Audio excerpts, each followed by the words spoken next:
غدار سمجھ کر گردن کو وجود سے علیحدہ کر دیتا، لیکن اس بات کے اوپر مہر تصدیق کو ثبت کر دیتا۔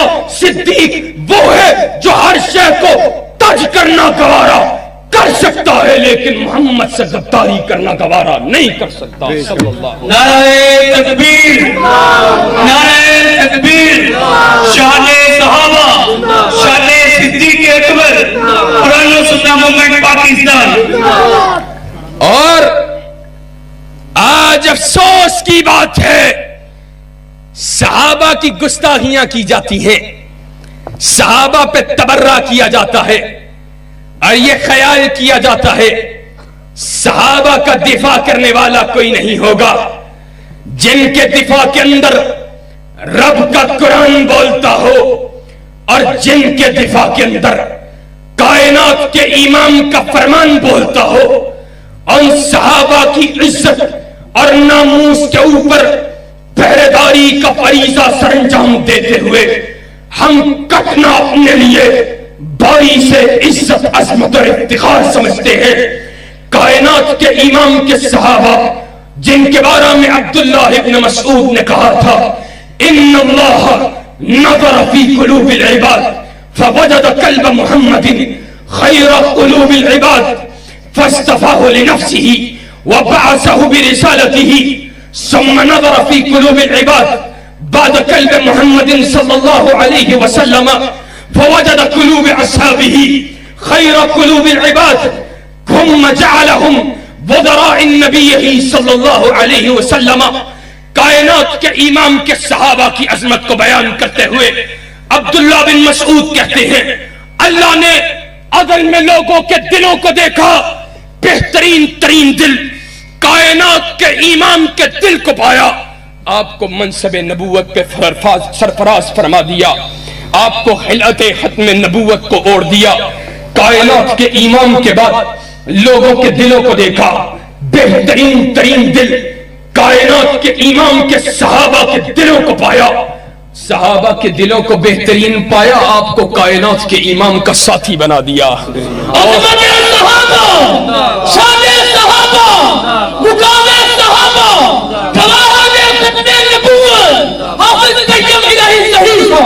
نعرہ تکبیر، شان مصطفیٰ، شان صحابہ۔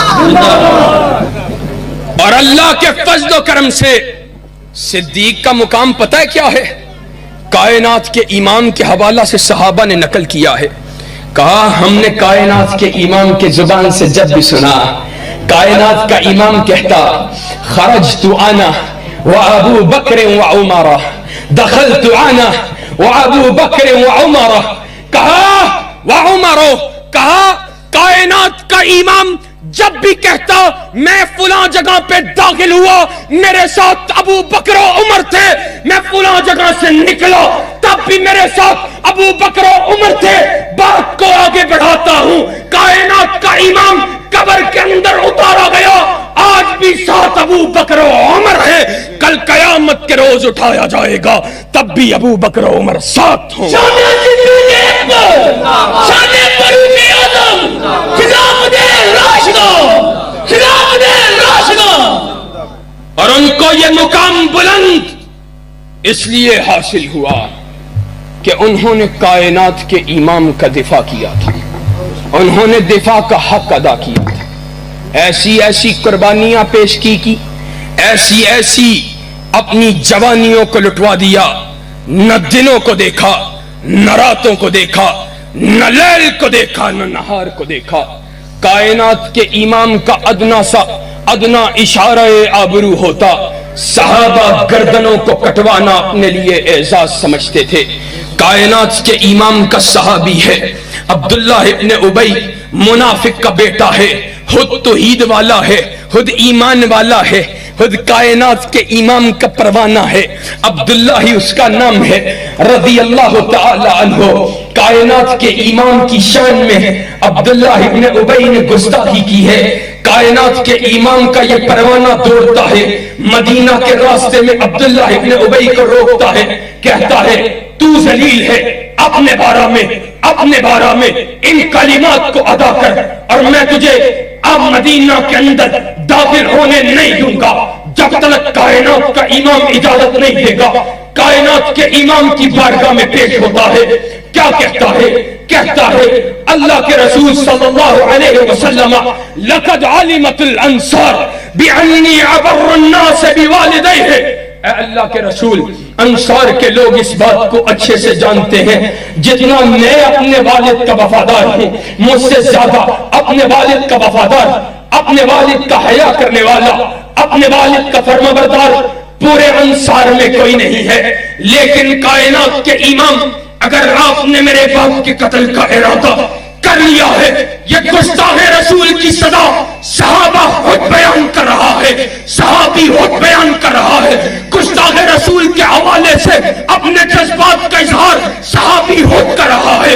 اور آج ہمارے جذبات کے اوپر اعتراض کرنے والوں، جاؤ عبداللہ کے جذبات کو دیکھو، کیا کہتا یہ ہے؟ کائنات کے امام اگر آپ نے میرے باپ کے قتل کا ارادہ کر لیا ہے تو صحابہ میں سے کسی کو حکم نہ دیجئے گا، مجھے حکم دیجئے گا، آپ کی پلک نہیں جھپکے گی، میرے باپ کی گردن ہوگی اور آپ کے قدم ہائے مبارکہ ہوں گے۔ اور آج کائنات کے رب نے کہا تھا، کہتے ہیں کہاں پہ ہے گستاخ رسول کے بارے میں بڑی سخت باتیں کرتے ہو، بہت زیادہ سخت جملے بولتے ہو۔ میں سخت جملے بولتا ہوں اور میں اپنی طرف سے کوئی عقیدہ منہج لے کے نہیں آیا، اہل حدیث کا بیٹا ہوں، اہل سنت کا بیٹا ہوں۔ میرے لیے رب کے قرآن کے علاوہ محمد الرسول اللہ صلی اللہ علیہ وسلم کے فرمان کے علاوہ، کائنات کے رب کی عطا کردہ شریعت کے علاوہ کوئی چارہ ہی نہیں ہے۔ کائنات کے رب نے کیا کہا؟ وَإِن نَكَثُوا أَيْمَانَهُمْ مِن بَعْدِ عَهْدِهِمْ وَطَعَنُوا فِي دِينِكُمْ فَقَاتِلُوا أَئِمَّةَ الْكُفْرِ۔ یہ میں کہہ رہا ہوں، کائنات کا رب کہہ رہا ہے۔ کیا کہتا ہے؟ کہا جو اپنے عہد کو توڑنے والے ہیں، اور پھر تمہارے ابھی رسول اللہ صلی اللہ علیہ وسلم کے اوپر تان کی بات نہیں کی ہے، ابھی رسول اللہ کو گالی نکالنے کی بات نہیں کی ہے۔ وَطَعَنُوا فِي دِينِكُمْ فَقَاتِلُوا أَئِمَّةَ الْكُفْرِ، ایسے کفر کے اماموں کی گردنوں کو اتار کر سائڈ پہ رکھ دو۔ گستاخ رسول کی یہ سزا اور ہم رسول کی یہ سزا، گستاخ رسول کی یہ سزا۔ ہمارا کام ایک بات اور بتلائے دیتا ہوں، ہمارا کام ہے شریعت کی سزاؤں کو بیان کرنا اور لاگو کرنا کام ہے حکمرانوں کا۔ اور بات کہہ دیتا ہوں، پوری ذمہ داری سے کہہ رہا ہوں، جرت سے کہہ رہا ہوں اور کسی بات کی پرواہ کے بغیر کہہ رہا ہوں۔ اللہ کے فضل و کرم سے علماء سے جا کے پوچھو، صحیح کتاب و سنت کے علماء سے جا کے پوچھو، آج پوری امت اور پھر خاص طور پہ میں امت کی پوری دنیا کی کیا بات کروں، پاکستان کا رہنے والا ہوں، پاکستان کی بات کرتا ہوں۔ آج حکمرانوں نے پاکستان پر اور امت مسلمہ کے حکمرانوں پر فرانس کے خلاف جہاد فرض ہو چکا ہے۔ ان پہ یہ بات لازم ہے کہ جب تک رسول اللہ کے گستاخ کا بدلہ نہیں لیا جاتا، آپ کے گستاخ کو ٹھکانے نہیں لگایا جاتا، تب تک وہ چین سے نہ بیٹھیں۔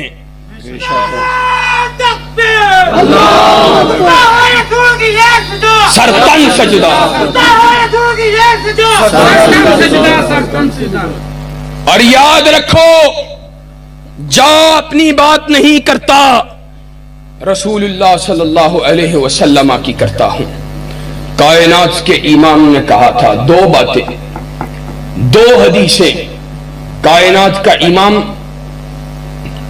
ان رسول اللہ صلی اللہ علیہ وسلم دخل المکہ، آپ صلی اللہ علیہ وسلم مکہ کے اندر داخل ہوئے، وعلی رأسہ مغفر، آپ کے سر کے اوپر ہود تھی، آپ نے اس خود کو جنگی لباس کے طور پہ جو پہنی جاتی ہے، آپ نے اس خود کو اتارا۔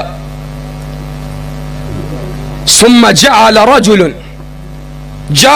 الى النبی صلی اللہ علیہ وسلم، آپ کے پاس ایک شخص آیا، صحابی آیا، کہ کیا کہتا ہے؟